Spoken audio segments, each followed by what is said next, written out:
موضوع الدرس في إثبات الرسالة للنبي صلى الله عليه وسلم ورد للمكذبين المعاندين سورة الشورى تفسير ابن كثير. الحمد لله رب العالمين والصلاة والسلام على أشرف الأنبياء وسيد المرسلين سيدنا محمد وعلى آله وصحابه أجمعين. اللهم صل على سيدنا محمد وعلى آل سيدنا محمد كما صليت على إبراهيم وعلى آل إبراهيم في العالمين إنك حميد مجيد. أعوذ بالله من الشيطان الرجيم. بسم الله الرحمن الرحيم. حاميم عين سين قاف كذلك يوحي إليك وإلى الذين من قبلك الله العزيز الحكيم له ما في السماوات وما في الأرض وهو العلي العظيم. تكاد السماوات يتفطرن من فوقهن والملائكة يسبحون بحمد ربهم ويستغفرون لمن في الأرض ألا إن الله هو الغفور الرحيم. والذين اتخذوا من دونه أولياء الله حفيظ عليهم وما أنت عليهم بوكيل. قال المؤلف والمفسر رحمه الله تعالى أدام النفع بعلومه وعلومكم في الدارين آمين إلى أن قال قد تقدم الکلام علی الحروف المقطعہ. اب مفسر فرماتے ہیں کہ حروف مقطعات جو ہیں ان پہ بحث پہلی صورتوں میں گزر چکی ہے. وقد روا ابن جریر ہا ہنا اثرا غریبا عجیبا منکرا فقال اخبرنا احمد بن زہیر قال حدثنا عبد الوهاب بن نجدۃ الحوتی قال حدثنا ابو المغيرة عبد القدوس بن الحجاج عن أرطاط بن المنذر قال جاء رجل إلى ابن عباس رضي الله عنهما فقال له وعنده حذيفة بن اليمان رضي الله تعالى عنه أخبرني عن تفسير قول الله تعالى حاميم عين سين قاف قال فأترك ثم أعرض عنه ثم كرر مقالته فأعرض عنه فلم يجب بشيء وكره مقالته. اب مفسر رحمۃ اللہ علیہ فرماتی ہیں کہ مفسر ابن جریر نے اس جگہ ایک روایت ایک اثر نقل کیا ہے. وہ بڑا عجیب بھی ہے, اس میں غرابت بھی ہے, نکارت بھی ہے. وہ فرماتے ہیں کہ وہ اثر یہ ہے کہ ایک آدمی آیا حضرت ابن عباس رضی اللہ تعالی عنہما کے پاس اور ان کو کہنے لگا وَعِنْدَهُ حذیفۃ بن الیمان, حضرت کے صحابی ہیں, صاحب سر رسول اللہ صلی اللہ علیہ وسلم, صاحب سر النبی صلی اللہ علیہ وسلم, یہ صحابی ہیں اور یہ حضور صلی اللہ علیہ وسلم کے رازدان ہیں اور امین ہیں. لا حول ولا قوت. اس نے آگے پوچھا کہ حضرت ابن عباس سے کہ آپ ہمیں بتائیں اس کی تفسیر کیا ہے ان حروف مقطعات کی. فرماتے ہیں کہ آپ نے چپ کیا, پھر آپ نے رخ پھیر لیا, اعراض کیا کہ میں جواب نہیں دیتا. لیکن اس نے پھر سوال کیا, آپ نے پھر اعراض فرمایا, اس نے پھر سوال کیا, آپ نے پھر اعراض فرمایا. لیکن فقال له حذیفہ رضی اللہ تعالی عنہ انا انبئک بها قد عرفت لما کرہا. حضرت حذیفہ فرماتی ہیں کہ میں بتلاتا ہوں کہ آپ نے اس کے اس سوال کو کیوں ناپسند فرمایا. ونظر فی رجل من اہل بیتہ یقال له عبد الالہ وعبد اللہ ينظر على نہر من انہار المشرق تبنى علیہ مدینتان یشق النہر بینہما شقا فإذا أذن الله تبارك وتعالى في زوال ملكهم وانقطاع دولتهم ومدتهم بعث الله عز وجل على إحداهما نارا ليلا فتصبح سوداء مظلمة وقد احترقت كأنها لم تكن مكانها وتصبح صاحبتها متعجبة كيف أفلتت فما هو الا بهذا اليوم ذلك حتى يجتمع فيها كل جبار عنيد منهم ثم يخسف الله بها وهم جميعا فذلك قوله تعالى حامیم سین کاف یعنی عظیمۃ من اللہ تعالی وفطرۃ وقضاء. حامیم یعنی عدلا منہ، سین یعنی سیکون، کاف یعنی واقع بہاتین المدینتین واغرب منہما رواہ الحافظ. اب مفسر رحمۃ اللہ علیہ فرماتے ہیں کہ حضرت حذیفہ نے فرمایا انا انبئک بہا، میں تمہیں بتلاتا ہوں کہ حضرت ابن عباس نے کیوں جواب دینا پسند نہیں فرمایا. اصل بات یہ ہے کہ ان کے خاندان میں رجل من اہل بیت ہی ایک بندہ تھا جس کا نام عبداللہ یا عبداللہ تھا. وہ ایک مشرق کی جانب میں ایک نہر پہ گیا اور اس پہ اس نے 2 بڑے بڑے شہر آباد کیے اور درمیان میں وہ نہر تھی. فَإِذَا أَذِنَ اللَّهُ تَبَارَكَ وَتَعَالَى فِي زَوَالِ مُلْكِهِمْ، جب اللہ پاک نے فیصلہ فرما لیا کہ ان کے ملک کو ختم کر دیا جائے اور ان کے اقتدار کو مٹا دیا جائے، بعث اللہ عز وجل علی احداہما نارا لیلا، اللہ پاک نے ایک شہر پہ رات کو ایسی آگ بھیجی کہ سارا شہر جو تھا وہ جل گیا.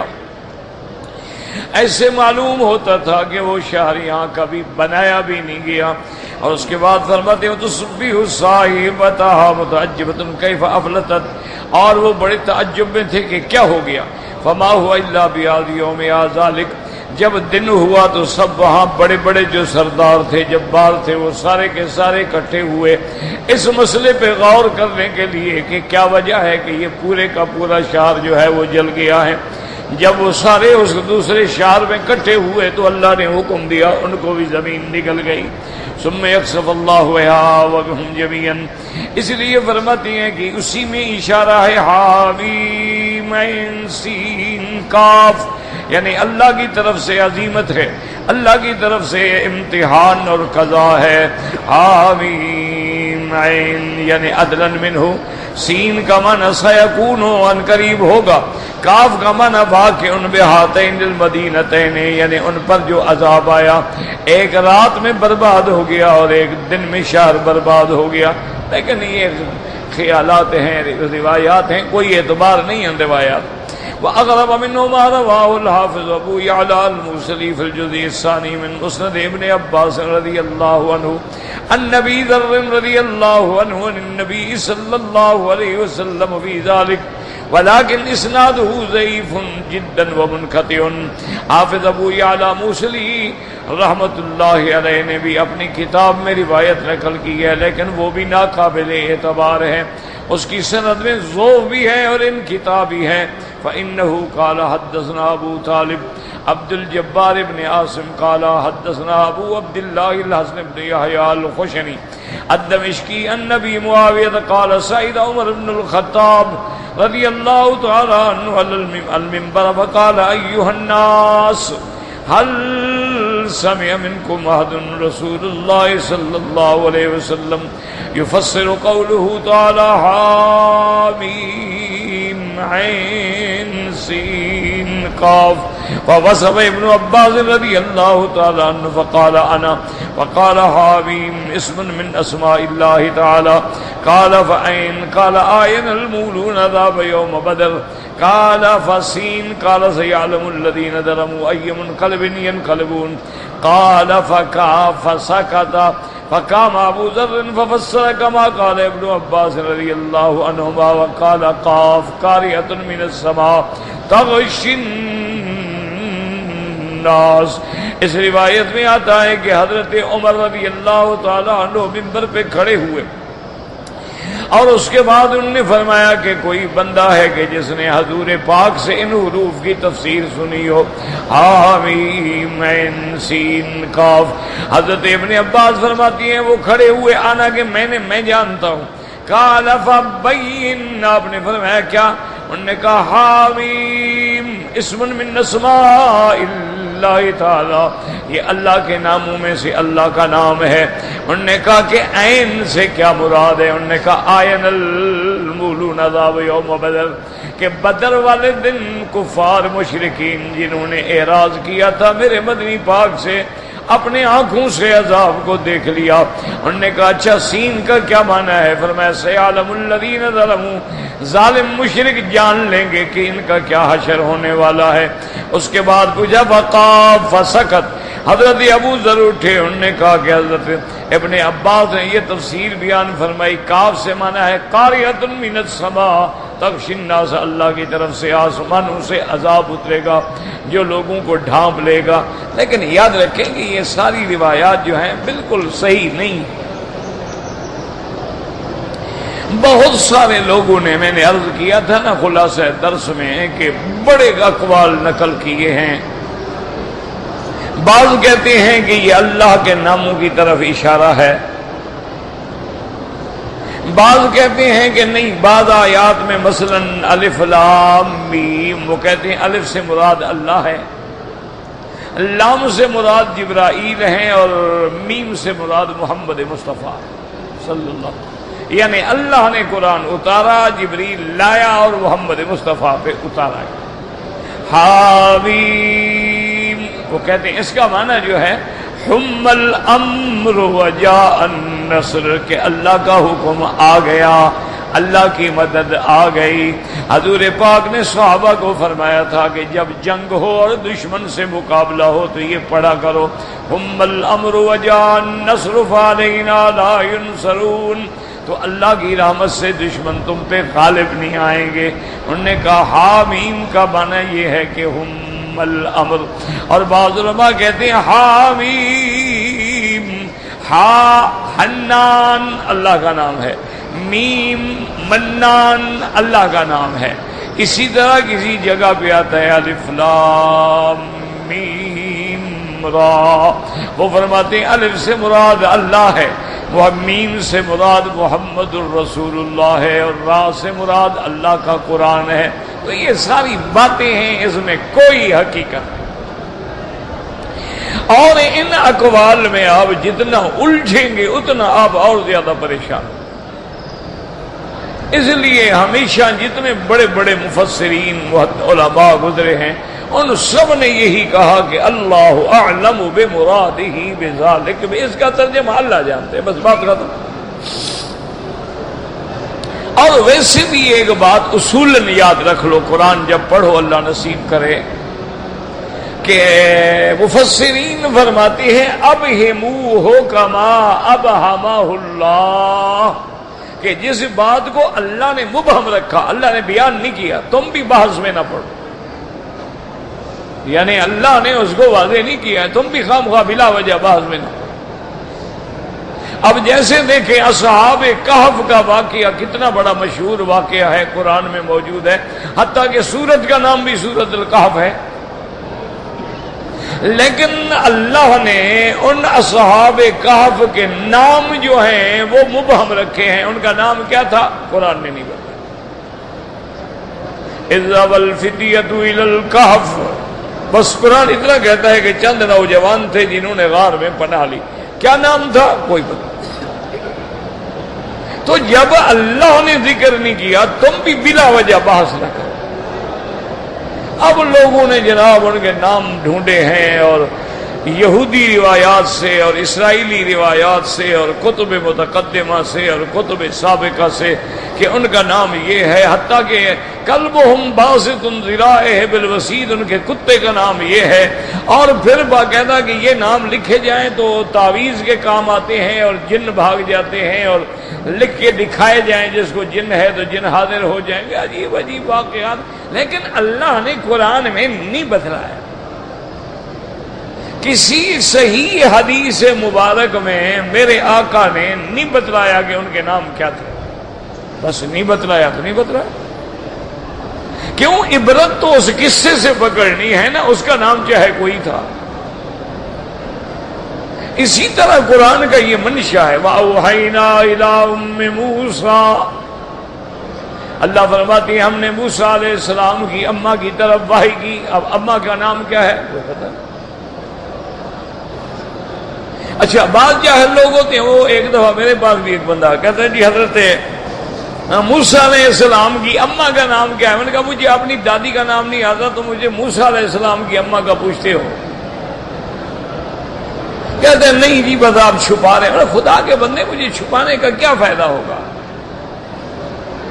میں نے کہا اچھا تم مجھے بتاؤ، چلو میں تو چھپا رہا ہوں، تم کیوں ڈھونڈ رہے ہو؟ انہوں نے کہا جی جس بندے کو موسیٰ علیہ السلام کی اماں کا نام معلوم ہو جائے نا، یہ تو سب سے بڑا تسخیر کا عمل ہے، اس کو بڑا پیسہ ملتا ہے اور یہ ہوتا ہے۔ میں نے کہا یعنی اماں کے نام میں برکت ہے اور جو بیٹا نبی ہے اس کے نام میں برکت نہیں ہے؟ اور ماں تو نبی بھی نہیں ہے نا۔ امرأۃ صالحہ ایک اچھی اور پاک باز عورت ہے، لیکن بیٹا تو رسول ہے، نبی ہے، کلیم اللہ ہے،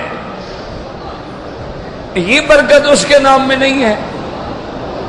تو اصل یہ ہے کہ اللہ نے نام نہیں لیا۔ اسی طرح آپ دیکھیں کہ حضرت یوسف علیہ السلام کا قصہ جو ہے اول سے لے کر آخر تک اللہ نے بیان کیا، اور اس طرح کسی پیغمبر کا قصہ بیان نہیں کیا۔ یعنی ایک صورت میں اور ایک تفصیل سے اول سے لے کر آخر تک۔ لیکن جب آیا ان کے بھائیوں کا قصہ تو اللہ نے نام نہیں لیا۔ اخوت یوسف، یوسف کے بھائی، ان کے، اور بار بار آیا کہ ان کے بھائی آئے، والد کے پاس آئے، ان سے درخواست کی مہربانی کریں حضرت یوسف کو ہمارے ساتھ بھیج دیں، ارسلہ معنا، ہم جائیں گے، کھیلیں گے، پکنک بنائیں گے، واپس آ جائیں گے۔ یعنی کئی دفعہ آیا ہے۔ اچھا پھر بھائی یوسف علیہ السلام کے پاس کئی دفعہ آتے ہیں، نام نہیں ہے۔ جا اخوت یوسف فدخلوا علیہ فعرفہم، قرآن کہتا ہے یوسف کے بھائی آئے یوسف کے دربار میں، آپ نے پہچان لیا لیکن وہ نہ پہچان سکے۔ اب جناب لوگوں نے سابقہ روایات میں نام ڈھونڈے ہیں، اور ڈھونڈ ڈھونڈ کے انہوں نے کہا جی ان کا حقیقی بھائی تھا اس کا نام بنیامین تھا، اور جو باقی میں کچھ معتدل تھا اس کا نام یہودا تھا۔ یہ ساری روایات اسرائیلیہ ہیں، یہودی روایات ہیں جن نے تورات بدل ڈالی ہے، وہ تمہیں کوئی صحیح بات بتائیں گے؟ اللہ نے نام نہیں لیا، بس ٹھیک ہے، نام کی ضرورت کیا ہے؟ یوسف کے بھائی۔ ہماری عادت ہے جیسے اب حضرت ایوب علیہ السلام ہے، ان کو ایک بہت شدید امتحان میں گزرنا پڑا، اولاد ختم، بیوی ختم، بچے ختم، اقتدار ختم، ملک ختم، پھر بدن مبارک میں بھی بیماری آ گئی، لیکن اللہ نے بیماری کا نام نہیں لیا۔ صرف قرآن اتنا کہتے ہیں رب انی مسنی الضر وَأَنْتَ أَرْحَمُ الرَّاحِمِينَ، میرا اللہ مجھے تکلیف ہے اور آپ رحم کرنے والے ہیں، رحم فرما کے مجھے شفا عطا فرمائیں۔ بیماری کیا ہے ذکر میں؟ دوسری جگہ انی مسنی الشیطان بنصب وعذاب، یہ مس شیطانی کا اثر ہے جو مجھے تکلیف ہے، مہربانی فرمائیں۔ کیا تکلیف ہے؟ قرآن نے ذکر کیا۔ یہ لوگوں نے قصے بنائے ہیں کہ آپ کے بدن میں کیڑے ہو گئے تھے اور سارے بدن میں کیڑے تھے، اور ایک دن کیڑا زبان پہ بھی آ گیا تو پھر تو ایوب علیہ السلام رو پڑے۔ یہ بالکل 100% جھوٹی روایات ہیں۔ اللہ اپنے انبیاء کی اتنی بڑی شان ہے، ان کو ایسی بیماری نہیں دیتے کہ ذلیل ہو جائے لوگوں کے سامنے۔ یہ بالکل غلط روایات ہیں کہ کیڑے پڑ گئے اور یہ ہو گیا اور وہ ہو۔ نبی ہوتا ہے، بیماری ہے، تکلیف ہے، شہید بھی ہوتے ہیں نبی، لیکن ایسی بیماری نہیں دیتے کہ جس سے لوگ نفرت کریں کہ لوگوں نے نکال دیا اور شہر سے باہر آ کر آپ ایک سڑک پر جھوپڑی بنا کے رہنے لگ گئے۔ سارے قصے ہیں۔ آپ کو تکلیف آئی، امتحان آیا،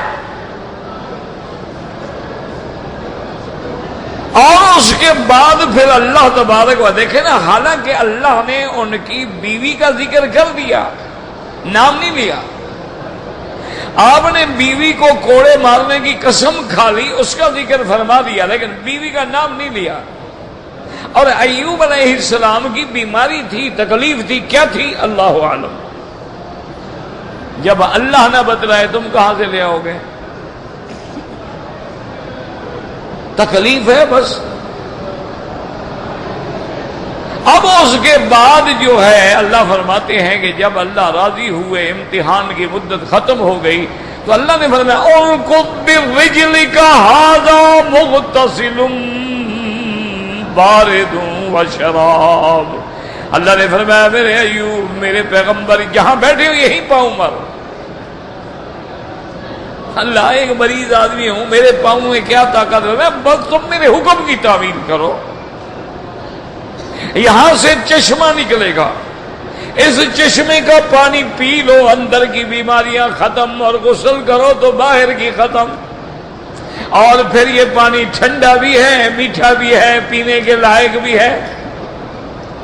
اب حضرت ایوب نے غسل کیا تو ساری بیماری ختم، حتیٰ کہ بیوی جو واپس آئی اس نے غور کر کے دیکھا، اس نے کہا میرے گھر میں تو اور بندہ آ گیا۔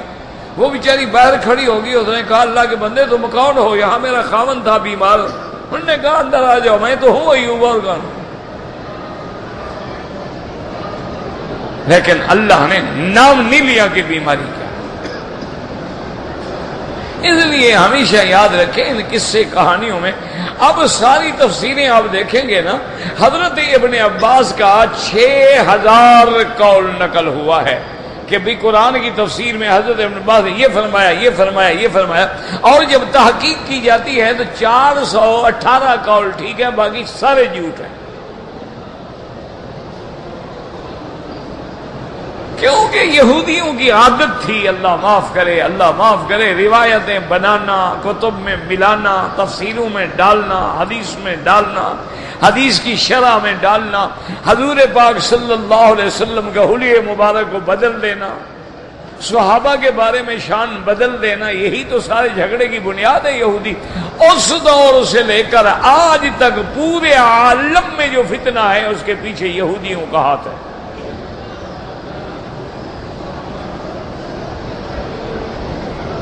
جتنے فتنے ہیں، جتنے فرقے پیدا ہوئے ہیں نا جی، شیعہ ہیں، خارجی ہیں، ناصبی ہیں، قدریہ ہیں، کرامیہ ہیں، جہمیہ ہیں، مشبہہ ہیں، معتزلہ ہیں، یہ جتنے فرقے ہیں پیچھے یہودی۔ عبداللہ ابن سبا کون تھا؟ یہودی۔ حسن ابن الصباح کون تھا؟ باطنیہ کا جو بڑا تھا وہ کون تھا؟ یہودی۔ اسی طرح خوارج کی ابتدا کرنے والا کون تھا؟ یہودی۔ ابھی جہمیہ والا کون تھا؟ یہودی۔ یہ جتنے فتنے، اچھا اور آج بھی دیکھ لو جتنے اسلامی ملکوں میں عذاب ہیں پیچھے یہودی۔ پورے عالم میں آپ دیکھ لیں، کبھی سونا مہنگا ہو گیا، کبھی سستا ہو گیا، کبھی ڈالر مہنگا ہو گیا، کبھی سستا ہو گیا، کبھی یورو مہنگا ہو گیا، کبھی سستا ہو گیا، کبھی کریش مارکیٹیں، سٹاک مارکیٹیں کریش کر جاتی، ساری یہودی گیم ہے۔ چونکہ لیور آف اکانومک جو ہے ان کے ہاتھ میں ہے، اقتصادیات کا جو میٹر ہے ان کے ہاتھ میں ہے، جہاں چاہیں گھما دیں، ادھر گھما دیں، ادھر گھما دیں۔ اب تو جنگیں لڑنے کا وقت ہی چلا گیا ہے، تو پتہ نہیں ہمارے لوگوں کا دماغ خراب ہو گیا، ڈنڈے مارنے سے بھی کبھی مسئلے حل ہوتے ہیں بتا۔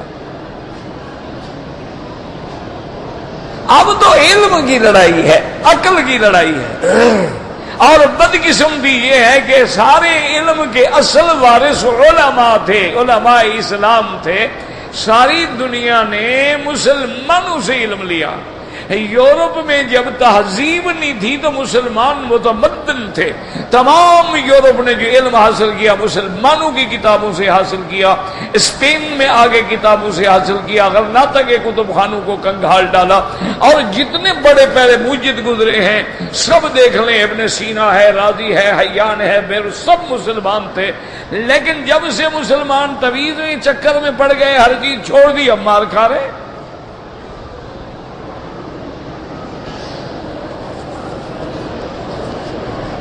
اب دیکھو نا تمہارے لاکھوں مدرسے ہیں، نہ امام بخاری پیدا ہوتا ہے، نہ رازی پیدا ہوتا ہے، نہ بیرونی پیدا ہوتا ہے، نہ ابی حیان پیدا ہوتا ہے، نہ ارسطو پیدا ہوتا ہے، نہ بقراط پیدا ہوتا ہے، نہ سقراط پیدا ہوتا ہے۔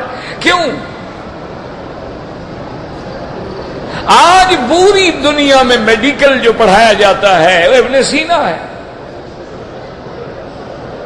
جتنا میڈیکل کا علم ہے اس کا بنیاد جو ہے ابن سینا ہے۔ اس نے جو کتابیں لکھی، القانون ہے، نفیسی ہے، یا بعد کے علماء نے الطب الاکبر ہے، سارا اصل وہی ہے۔ یہ تو سارے اس سے لے رہے ہیں۔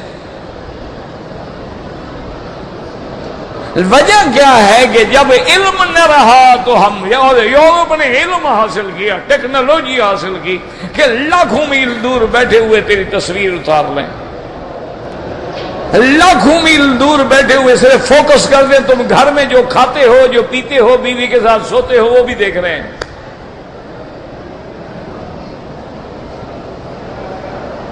اور ہم جناب ہم ڈنڈا ہے، مار دو اس کو، مار دو اس نے اس کو مار دیا، اس نے اس کو مار دیا، تو مسجد میں آگ لگا دو، امام بارگاہ میں آگ لگا دو۔ یہ دونوں طرف کرانے والے کون ہیں؟ یہودی۔ ادھر بھی پیسہ وہ دیتے ہیں، ادھر بھی وہ دیتے ہیں، ورنہ کوئی مسلمان نمازیوں کو آگے مار سکتا ہے؟ مقصد کیا ہے کہ مسلمان لڑ لڑ کے اتنے کمزور اور برباد ہو جائیں کہ یا تو ہمارے آگے ہاتھ باندھ کے کھڑے ہو جائیں کہ سرکار بتا آپ ٹھیک ہے، آپ آ جائیں، ہم چپراسی ہیں، اور نہ مانے تو ہم ان کو اتنا کھوکھلا کر دیں، کھانے کو ان کو نہ ملے، روٹی ان کو نہ ملے، پانی ان کو نہ ملے، بجلی ان کو نہ ملے، صنعت ان کی برباد، زراعت ان کی برباد، فصلات ان کے برباد۔ اس کے بعد کیا کرو گے؟ بھیک مانگو گے اور کیا کرو گے؟ علم کی جنگ ہے، عقل کی جنگ ہے۔ یہ تھوڑا کہ ڈنڈے لے لو اور گولیاں مار دو اور بم باندھ لو اور دھماکے کر دو، کیا ہے؟ انسانیت ہے۔ اللہ ہدایت کے فیصلے فرمائے۔ اس طرح جنگیں جیتی جاتی ہیں، کتنے بندے مار دو گے؟ ٹھنڈے دل سے سوچو ہی۔ اچھا، جب سے تم نے یہ لڑائی شروع کی کافر کتنے مارے؟ اگر جہاد ہے تو کافروں کے خلاف ہے کہ مسلمانوں کے خلاف ہے؟ کافر ایک مرتا ہے، مسلمان 1000 مرتا ہے۔ یہ کیا ہے؟ خدا کے لیے تم تو وہ قوم ہو جس کو اللہ نے پہلا سبق یہ دیا تھا، اقرا باسم ربک الذی خلق۔ میرا مدنی امت کو کہو پڑھو پڑھو، جب تم نے پڑھنا چھوڑ دیا برباد ہو گئے۔ آج قرآن پڑھتے ہیں جن کو کچھ آتا ہے نا، وہ بھی اس لیے کہ مردے کو بخشوا دیں، کیونکہ زندگی میں تو پڑھتا نہیں نا، مرنے کے بعد پڑھوا رہے ہیں اس کو۔ اچھا، یہاں قابو نہ آئے تو قبر پہ بیٹھ جاؤ، 2-4 کرائے کے حافظ بٹھا دو کہ جب قبر سے نکلے تو اس سے پوچھیں کہ کتنا پڑھا، اور جس نے زندگی میں نہیں پڑھا ہے اس کی قبر پہ بیٹھے گا۔ وہ ایک مثال مشہور ہے نا جی، کہ وہ ایک آدمی گیا قبرستان میں، اس نے دیکھا کہ بھائی قبر ہے تازہ، ایک طرف تو حافظ بیٹھے ہوئے ہیں، اور جو حافظ بھی تو شد بیچارے کرائے پہ ملتے ہیں نا، چونکہ ہدیہ تم دیتے نہیں، روٹی تم دیتے نہیں، وہ کیا کریں گے؟ وہ بھی تو انشاءاللہ پھر یہی کریں گے نا، 30 7 جو آتے ہیں، روٹی تو کھانی ہے نا، پیڑ تو ان کے بھی ساتھ لگا ہوا ہے نا۔ یہ دیکھو اس ملک میں ایمان سے غور کرو، جو ایک امام حرم کی شان ہے، بادشاہ بھی کھڑے ہو کے استقبال کرے گا، اس کو وہی پروٹوکول ملتا ہے جو تمہارے کسی منسٹر کو بھی نہیں ملتا ہے۔ وہ آئے تمہارے پاس کبھی جمعرات کھانے کے لیے، کبھی چلیسما دیکھنے کے لیے، ان کو اللہ نے اتنا شان سے رکھا ہے، ضرورت نہیں جھوٹے مسئلے بنانے کی۔ جب آپ ہمیں وقت پر عزت نہیں دیں گے، کھانا نہیں دیں گے، تنخواہ نہیں دیں گے، ہدیہ نہیں دیں گے، تو ہمارے بیوی بچے بھی تو ہیں نا۔ تو اس لیے ہم کہیں گے بابا جب کوئی مر جائے نا، تیسرے دن کل خوانی بڑی ضروری ہے۔ کل شریف نہیں کرو گے نا تو مردہ کی روح جو ہے نا ویسے پھرتی رہتے، ساری رات گھر میں پھرتی رہے گی، پھر تمہیں بھی آگے لے جائے گی پکڑ کے۔ اچھا جناب، جو کل خوانی تو ہوگی، پھر کیا؟ انہوں نے کہا کمال ہے، صرف کل خوانی نہیں نا، پھر ہر جمعرات خیرات کرنی ہے، اور جو چیزیں تمہارے ابا کو پسند تھی نا وہ ساری پکانی ہے، تاکہ مولوی کو آئٹم تو ملے نا کچھ، یہ تو نہیں نا کہ صرف میٹھے چاولوں پہ چکر چلاؤ۔ وہ کہتے ہیں بابا دیکھو نا تمہارے ابا کو کیا کیا پسند تھا، بریانی پسند تھی ان کو، جناب شیرنی پسند تھی، آئس کریم پسند، سارے آئٹم ہونے چاہیے، کیوں ہم نے تمہارے ابے کو کھلانا ہے، بظاہر ہم کھا رہے ہیں، ڈال تو تمہارے ابے کے اندر رہے ہیں۔ انہوں نے کہا جناب بالکل حاضر، 7 جمعرات ہیں، اس کے بعد انہوں نے کہا کمال کرتے ہو یار، 40واں تو لازمی ہے نا، 40واں جو 40 دن جو گزر گئے، عورت بھی پاک ہو تو چلنا ضروری ہے، مر جائے بندہ تو 40واں ضروری ہے، یہ کوئی نئی قوم ہے جس نے مسئلے بنائے ہیں۔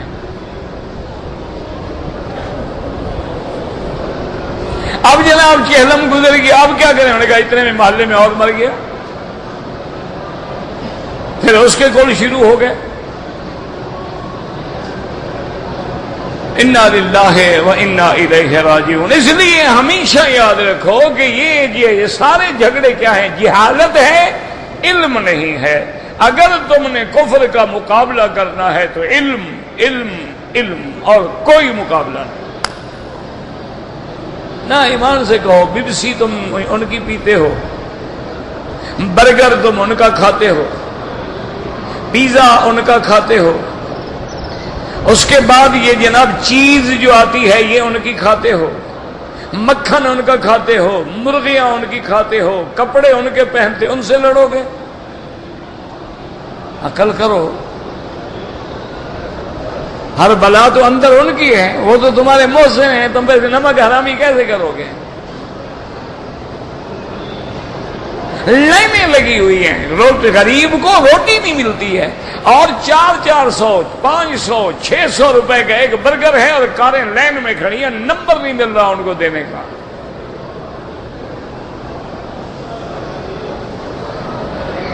اچھا یہ جو کپڑے تم نے پہنے ہوئے ہیں یہ کہاں کے؟ اپنے ملک کے مسلمان کے بنے ہوئے، تو انشاءاللہ ایک دھلائی کے بعد بور نکل آئے گا۔ اپنے ملک کی کپاس بیچنی ہو، اندر اینٹیں رکھ کے بھیج دیتے ہیں تاکہ وزن زیادہ ہو جائے۔ آئندہ کون خریدے گا؟ ابھی ایک دفعہ تو دھوکہ کھا گیا نا وہ، آئندہ کون لے گا تم سے؟ گندم بیچنی ہو، اندر ماشاءاللہ باقاعدہ اس پر پانی ڈالا ہوتا ہے تاکہ وزن بڑھ جائے، وہ جاتے جاتے بدبو ہو جاتی ہے، دوبارہ تمہیں کون خریدے گا؟ کپاس تم نے بیچنی ہے، اس کو باقاعدہ ماشاءاللہ رات کو پانی کے فوارے دیتے ہیں تاکہ گٹھ کا وزن جو ہے وہ بڑھ جائے، جب وہ وزن کرتے ہیں کھولتے ہیں اندر ہیٹ اپ ہو چکی ہے، اندھا کون لے گا تم سے؟ ایک دفعہ دھوکہ دے دو گا ٹھیک ہے جی اندھا نہ لے، میں تو کروڑ پتی ہو گیا نا، لوگ مرتے ہیں مرنے دو۔ انا للہ و انا الیہ راجعون۔ یاد رکھو علم حاصل کرو، اولادوں کو علم پڑھاؤ، اور اصل علم دین ہے، اس کے بعد علم دنیا ہے، دونوں پڑھاؤ، کوئی منع نہیں۔ یہ تو منع نہیں کہ تم انگریزی نہ پڑھو، ریاضیات نہ پڑھو، تم ہسٹری نہ پڑھو، اقتصادیات نہ پڑھو، فلکیات نہ پڑھو، علم الارض نہ پڑھو، طبقات الارض نہ پڑھو، سارے علم حاصل کرو، علم تو منع نہیں، علم علم ہے۔ ہاں جو علوم شیطانی ہیں جیسے جادو وہ نہ پڑھو، علوم موسیقی ہے، گانے بجانے کا علم ہے وہ حرام ہے، وہ نہ پڑھو۔ علم نجوم ہے کہ ستاروں کی حرکات دیکھ کے لوگوں کو بتاؤ کہ تمہارا بچہ ہوگا، بچی ہوگی، فلاں ہوگا، یہ نہ پڑھو۔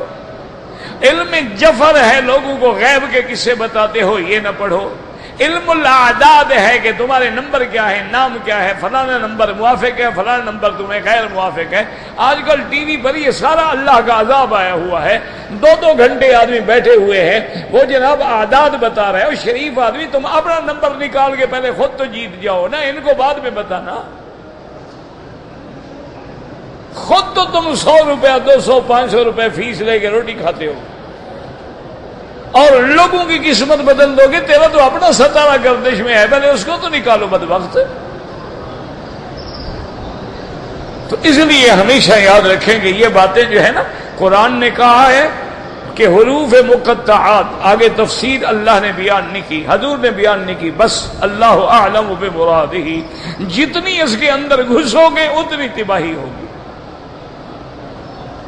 اس کی وجہ یہ ہے نا جی کہ پھر تم نے بھی جب بنایا نا جی کہ سین سے مراد یہ ہے اور کاف سے مراد یہ ہے، تو ہمارے شیعہ حضرات کو بھی جوش آ گیا، انہوں نے کہا بالکل ٹھیک ہے، تم سنی بنا سکتے تو ہم کیوں نہیں بنا سکتے، ہمارے پاس مولوی مر گئے، انہوں نے کہا کاف ہا یا عین صاد، کاف سے کربلا ہے، ہا سے ہلاکت یزید ہے، ہا یا ہلاکت یزید ہے، کاف ہا یا عین، عین سے عطش حسین ہے، اور صاد سے صبر حسین ہے۔ انہوں نے کہا او جناب، انہوں نے قرآن میں کربلا بھی نکال لی۔ انہوں نے کہا تم بناؤ تو ہم بھی بنائیں گے نا، تم اگر خدا کے قرآن پہ جھوٹ بولتے ہوئے نہیں ڈرتے ہو تو پھر ہمیں کیا ڈر ہے؟ انہوں نے کہا تم اذان میں جوڑ لگا رہے ہو کہ جی پہلے درود تاج پڑھو اور پھر صلاۃ و سلام پڑھو اور پھر جناب اذان کہو، پھر اس کے بعد پھر صلاۃ و سلام پڑھو۔ انہوں نے کہا ایک ٹکڑا پہلے تم نے بڑھا دیا، ایک تم نے بعد، ہم اندر بڑھاتے ہیں، علی ولی اللہ وسیع رسول اللہ خلیفۃ بلا فضل اللہ اکبر، انہوں نے بڑھا دیا۔ میں نے کہا تم سنی بڑھاؤ تو کچھ نہیں، ہم بڑھائیں تکلیف ہوتی ہے۔ اگر اہل سنت والجماعت اسی اذان پہ قائم رہتے جو اذان بلالی تھی تو کسی کی جرت تھی کہ تبدیلی کرتا؟ جب تم نے بدلا ہے تو پھر دشمن کو بھی حق ہے، پھر چڑنے کی کیا بات ہے؟ ٹھیک ہے،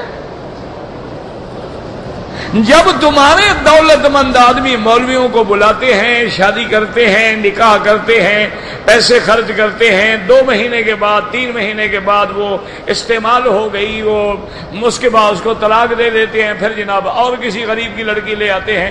جب تمہارے مولویوں نے ایسے نکاح جائز کیے ہوئے ہیں پیسے لینے کے لیے، جب پتہ ہے کہ یہ تو شریف آدمی نکاح کر کے اس بہانے کے ساتھ لوگوں کی عزتیں خراب کر رہا ہے، تو انہوں نے کہا ٹھیک ہے جناب، پھر ہم متے کی اجازت دیتے ہیں، نکاح کی بھی ضرورت نہیں، مولوی کی بھی ضرورت نہیں، گواہوں کی بھی ضرورت نہیں، خود عورت سے کنٹریکٹ کر لو۔ انہوں نے کہا تم جب مسئلہ بگاڑو گے تو ہم تمہیں کھلی چھٹی دے دیتے ہیں۔ انہوں نے کہا جی ٹھیک ہے، عورت راضی مرد راضی، متا کر لو۔ انہوں نے کہا تمہارے بخاری شریف میں لکھا ہوا ہے صحابہ نے متا کیا ہے۔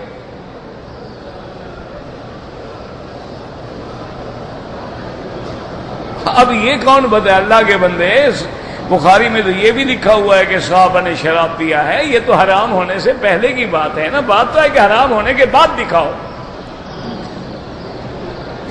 ابتدا میں تو آپ کہیں جی صحابہ نے تو نماز جماعت سے مکے میں نہیں پڑھی، ٹھیک ہے، وہ تو جا کے انتظامی مدینے میں ہوا۔ کوئی آدمی کہے جی وہ تو ساری حدیثوں میں لکھا ہوا ہے مکے میں تو حضور پاک نے جمعہ شروع ہی نہیں کیا، اور حضور قباء میں رہے تو جمعہ نہیں پڑھا، مسجد بنی عوف میں پہلا جمعہ پڑھا گیا۔ تو یہ باتیں نہیں ہوتی ہیں۔ اب یہ تو ایک علم والا جانتا ہے نا، جاہل کیا کرو، کیا کہ بخاری شریف میں لکھا ہوا ہے۔ تو اس طرح تو کوئی اگر کہے کہ خنزیر کا نام قرآن میں لکھا ہوا ہے لہذا حلال ہو گیا، وہ کہے جی خنزیر کا نام قرآن میں لکھا ہوا ہے، لحم الخنزیر۔ اچھا ایسے بھی منکر پیدا ہوئے، انہوں نے کہا قرآن کہتا ہے لحم الخنزیر، خنزیر کا گوشت حرام ہے۔ انہوں نے کہا گوشت حرام ہے نا، چربی تو حرام نہیں نا، ہڈیاں تو حرام نہیں نا، چمڑا تو حرام نہیں نا، بال تو حرام نہیں، ہم بالوں کے برش بنا کے شیو کریں گے۔ اللہ نے فرمایا میرے نبی کی سنت مٹاؤ، میں سور کے بال تمہارے منہ پہ پھرواؤں گا۔ سب سے مہنگا برش جو ہوتا ہے نا وہی ہوتا ہے جس میں خنزیر کے بال ہوتے ہیں۔ بڑے آدمی تو پھر مہنگا استعمال کرتے ہیں نا۔ دانتوں کا جو برش ہے نا سب سے مہنگا، اس میں خنزیر کے بال ہیں۔ اس لیے میرے عزیز خدا کے لیے علم حاصل کرو اور اپنے اپنے محلے کے اندر کوشش کرو سمجھانے کی۔ اب فرماتی ہوں وَقَوْلُهُ عَزَّ وَجَلَّ كَذَلِكَ يُوحِي إِلَيْكَ وَإِلَى الَّذِينَ مِن قَبْلِكَ اللَّهُ الْعَزِيزُ الْحَكِيمُ اے کما انزل الیک ھذا القرآن، میرے مدنی جیسے ہم نے آپ پہ قرآن اتارا ہے اس سے پہلے بھی ہم نے کتابیں اتاری ہیں، انبیاء پہ کوئی نئی بات نہیں۔ اللہ العزیز، وہ غالب ہے، وہ اپنے دشمنوں سے انتقام لینے پہ قادر ہے۔ واللہ عزیز ذو انتقام، الحکیم فی اقوالہ وافعالہ، وہ اپنے ہر اقول میں ہر فعل میں حکمت والا ہے۔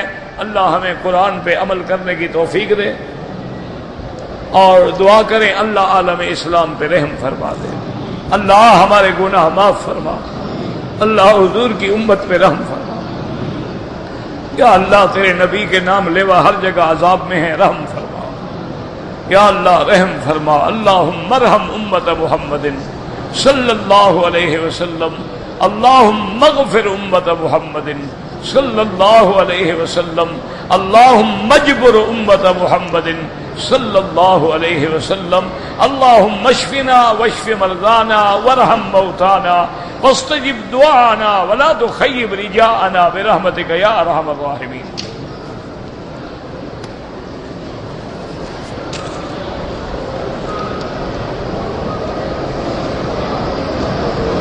بہرحال جب فجر کی نماز پڑھنے کے بعد میں نے کپڑوں کو دیکھا تو خون لگا ہوا تھا، اس نماز دوبارہ لوٹاؤ۔ جب کپڑے پلید تھے تو نماز نہیں ہوتی۔ نماز کے لیے کپڑوں کا پاک ہونا ضروری ہے، بدن پاک ہو، کپڑا پاک ہو، جگہ پاک ہو، اور سب سے بڑی بات یہ ہے کہ اندر شرک سے پاک ہو۔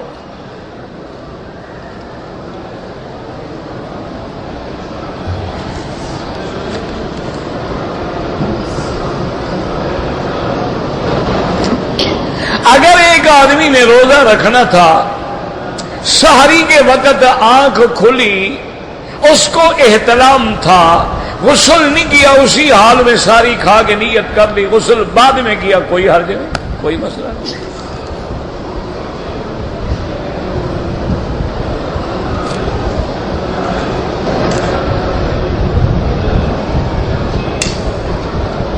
کہتے تھے کہ بعض حضرات جو ہیں وہ صرف اللہ اللہ کا ذکر کرتے ہیں۔ میرا بھائی یاد رکھو، اصل ذکر ہے لا الہ الا اللہ محمد الرسول اللہ، افضل الذکر لا الہ الا اللہ محمد الرسول اللہ۔ یہ بعض بزرگان جو ہے نا، ان کے طریقے ہوتے ہیں کہ اس کے دماغ میں، دل میں، زبان میں ذکر کی ایسی کثرت ہو کہ ذکر جم جائے۔ یہ علاج ہے۔ جیسے دیکھو نا، ایک بچہ آتا ہے قرآن پڑھنے کے لیے، چھوٹا بچہ ہے، تو اس کو استاد پہلے الف با تا ثا جیم، پھر الف با اب تا سا تس جیم ہا جیم حج، یوں پڑھاتا ہے، پھر کہتا ہے بسم اللہ بسم اللہ بسم اللہ الرحمن الرحیم۔ تو یہ اسی طرح وہ کرتے ہیں تاکہ ان کو جب وہ، اسی لیے وہ کہتے ہیں کہ جب بھی کرو پہلے کلمہ پورا پڑھو۔ اچھا، بعض حدیثوں میں بھی آدھا ذکر آ جاتا ہے، من قال لا الہ الا اللہ دخل الجنہ، آگے محمد رسول اللہ کا ذکر نہیں، لیکن معلوم ہے ہمیں، کیوں؟ اگر حضور پہ ایمان نہیں ہوگا تو جنت کیسے ملے گی؟ ذکر کی ضرورت ہی نہیں۔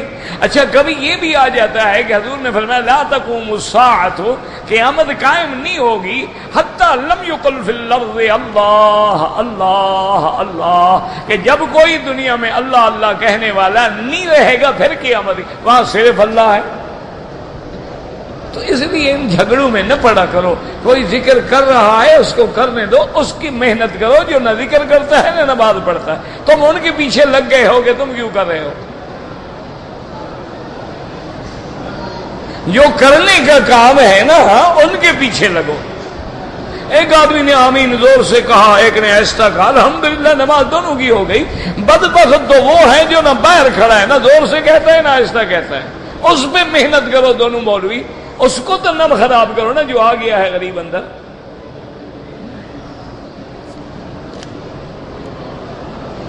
ایک گاڑی کی قیمت نقد میں 5 لاکھ ہے، اگر اس کی قسطیں ادا کی جائیں، مثلا قسط میں قیمت 1 لاکھ بڑھ گئی، یہ جائز ہے کہ نقد میں 10 ریال، ادھار میں 15 ریال۔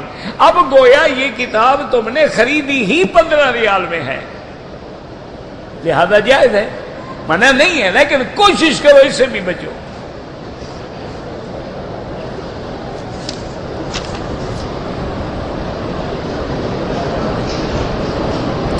بخاری شریف میں ہے کہ حضور نے فرمایا کہ مجھے دیکھ کے کھڑا ہونا چاہیے۔ او بھئی، حضور اپنے کمرے سے آتے تھے تو صحابہ پہلے کھڑے ہو جاؤ، پہلے نہ کھڑے رہا کریں، جب تک میں نہ ہوں بیٹھے رہو۔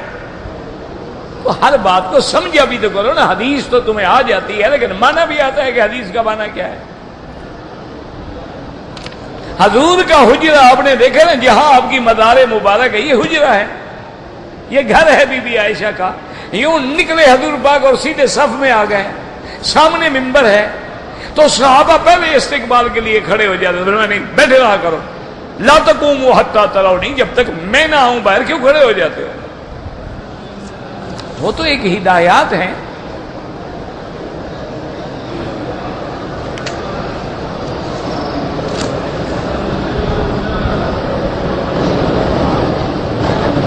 اگر ہم نے وضو کرنے کے بعد جرابیں پہن لی، لیکن 5-10 منٹ کے بعد دوبارہ وضو کی ضرورت پڑ گئی، مسح کر دے؟ بالکل نہیں. ایک تو یاد رکھو، مسح تب ہوتا ہے جب وضو کر کے وہ نیت ہو کہ اب میں موزے پہنوں گا اور پھر مسح کروں گا. اگر اس میں نیت نہیں تھی تو آگے تو کوئی فائدہ نہیں مسح کرنے کا. ایک دوسرا، موزے وہ ہوتے ہیں جن کے اندر پانی داخل نہ ہو، وہ چمڑے کے ہوں یا اتنے گاڑے ہوں جن کو پہن کے بغیر جوتے کے تم چل سکتے ہو.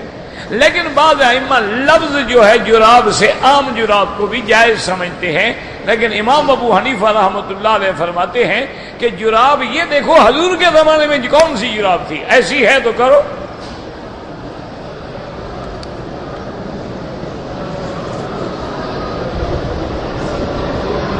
کہتے تھے کہ ہمارے ہاں ثواب کے لیے پڑھتے ہیں. بھئی ثواب کے لیے پڑھو لیکن کرائے پہ نہ پڑھواؤ.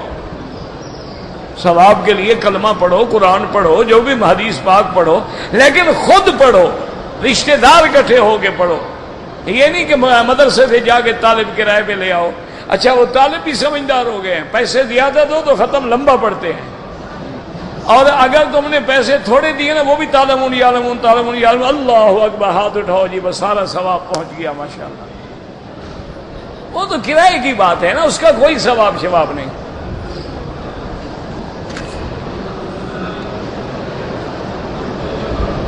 اگر ہم نے ظہر کے بعد جانا ہے، پہلے طواف کر لیں، کوئی بات نہیں، طواف الوداع پہلے بھی کر سکتے ہیں، کوئی منع نہیں.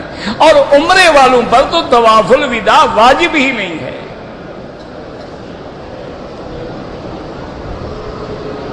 جب آپ پاکستان آتے ہیں تو وہاں تقریر کریں گے، اور کیا کریں گے؟ ہمیں کسی نے کہا تھا نا، وہ اپنے بیل سے ناراض ہوا نا، کہتے ہیں خدا کرے تمہیں چور لے جائے. اور تو نے کہا وہاں بھی تو ہل چلانے ہیں نا، جو تمہارے پاس چلا رہا ہوں. وہاں آگے اور ہم نے کیا کرنا ہے جناب، اور ہمیں کیا آتا ہے؟ یہ الگ بات ہے کہ تم حالات ایسے پیدا کر دو کہ تقریر کرنے ہی نہ دو.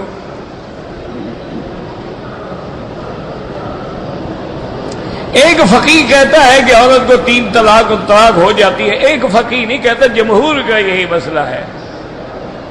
پورے ائمہ ثلاثہ یہی کہتے ہیں 3 ہوتی ہے. صرف اہل حدیث علماء میں بھی ایک جماعت ہے جو کہتی ہے کہ ایک مجلس میں 3 ہوں تو 1 ہوتی ہے. افضل ہے طواف الوداع کرو، واجب نہیں. اگر کوئی فوت ہو گیا ان کے لیے ثواب بھیجیں بالکل.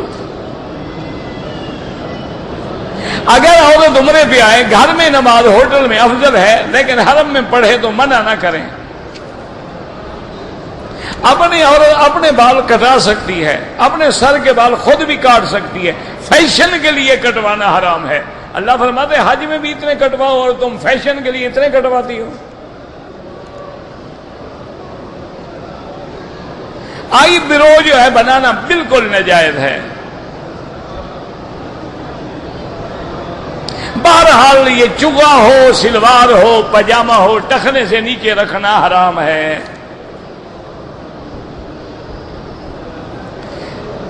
بہرحال عشاء کے بعد مجھے مل لیں، علیحدہ مل لیں.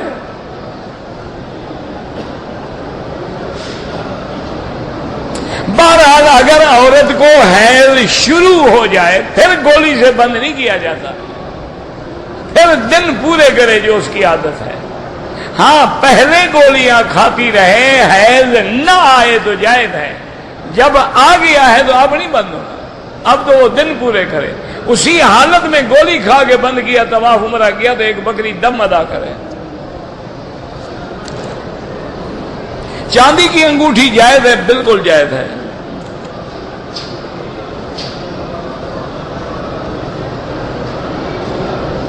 بہرحال آپ دیکھ لیں کہ اگر اس کے ایام دن حیض کے پورے ہو گئے پاک ہو گئی، غسل کیا، عمرہ کیا، ٹھیک ہے، داڑھی کی مقدار کم از کم 1 مشت ہونی چاہیے۔